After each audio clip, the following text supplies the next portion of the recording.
Ian, it's always great to chat to you when we've got some exciting news for the supporters. I'll let you be the one that kind of breaks it through, in addition to the squad. Yeah, we add to our attacking options. I think it's been fairly well documented over the last few weeks. It was something we're looking at and something we were working actively on. It takes time, like everything, especially when we're bringing someone in from overseas now with the new rules and the permits. It's just a waiting game, and I have to be very thankful to the people behind the scenes that made it possible and worked very hard on getting it done as well. That was really important.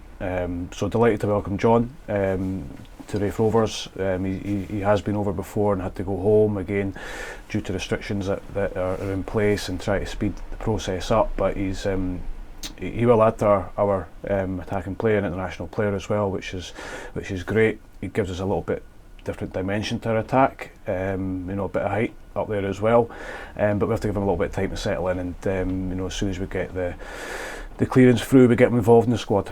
So tell us about John as a player. It's been I think there's been some word in the street and the fans have all seen the showreels, etc. As supporters like to kind of try and get one up on who knows what. So we've seen a wee bit of him online. You'll have seen him in training, you'll have seen him in and around the squad. What are the kind of attributes that he brings to Raith Rovers? Yeah, I mean, it's a market that we had looked at, the Scandinavian market, obviously. Danish, playing for the Faroe Isles, but his last club was Austria, so he's well travelled.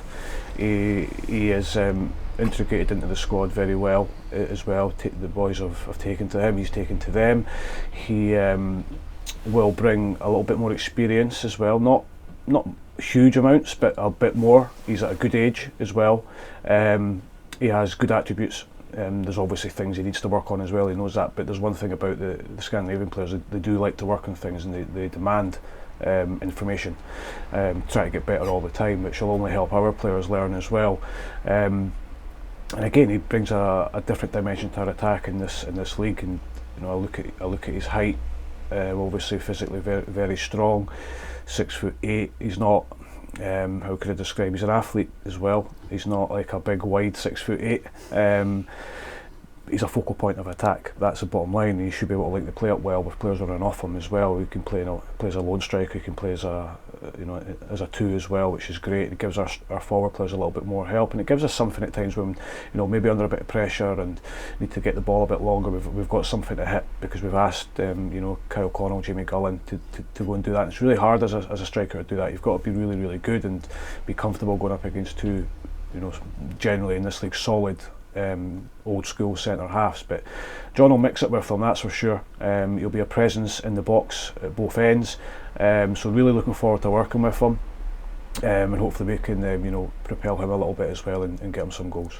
6'8", you mentioned being a big target man. I'm hoping there's still going to be room for me as the commentator to be saying good feet for a big man. Has he got a bit more about his game? Yeah. When I look at good players, I kind of tend to see how they strike the ball. He hits the ball. He's a bit like Hammer in that respect. You rarely see Jamie Gullen sclaff the ball. He'll miss target, but it's generally with power, and it's generally a sign of a decent player. He's got more to his game than just the height and physical attributes. He's got a little bit of guile and a little bit of knowledge about him. Understands the striker role very well, the percentage games that you sometimes have to play. So he can link the ball up, there's no question. It might take him a little bit of time to get used to the surroundings and get used to the league and get used to the referees and all this stuff. But I'm looking forward to working with him. I'm looking forward to seeing him being involved as soon as we can. And as I say, it just adds depth and quality to our squad, which we need.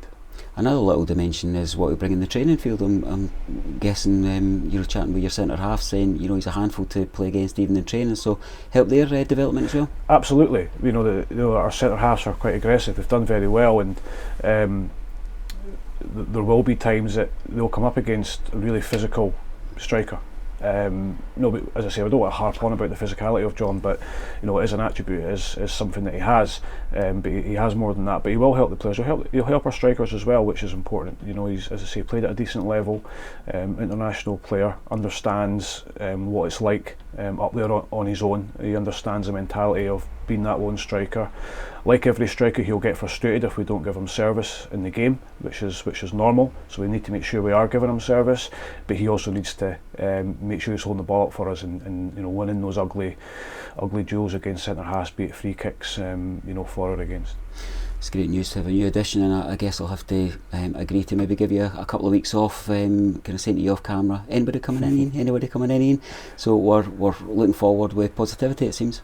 Yeah, we are. You know, it has been a long process, there's no denying that, and I know it's frustrating for people, it's frustrating for myself, and you know, everyone else wants to add to the squad, but it's just the way it is. There's literally nothing we could have done about it. We worked very hard on it, and we had to wait until we got the green light from the Home Office, which we finally got. And I know people want to hear about things and they want an update, but we have to be careful what we're saying, because until the deal's done, until it's over the line, anything can happen. I've seen it happen before.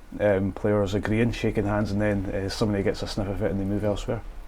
Great compliment, as you say, to your club staff here who've kept a tight lid on things, working with the various and very complicated regulations. So a word of praise for them. Absolutely, yeah. You know, they you know, I'm not an expert on these things. I've never had to have a player before who's applied for a work permit, so it's a new one for me. With the new rules as well, it's you know, a lot of clubs have had problems this season. When you look down, or you look to the top league at the start of the League Cup, a lot of players missing, and that's what is. It's time. We've all had to wait. It's just the way it is. So the staff have worked incredibly hard. Again, a learning experience for us all, but we got there, which is the main thing. Great, thanks Ian. Thank you.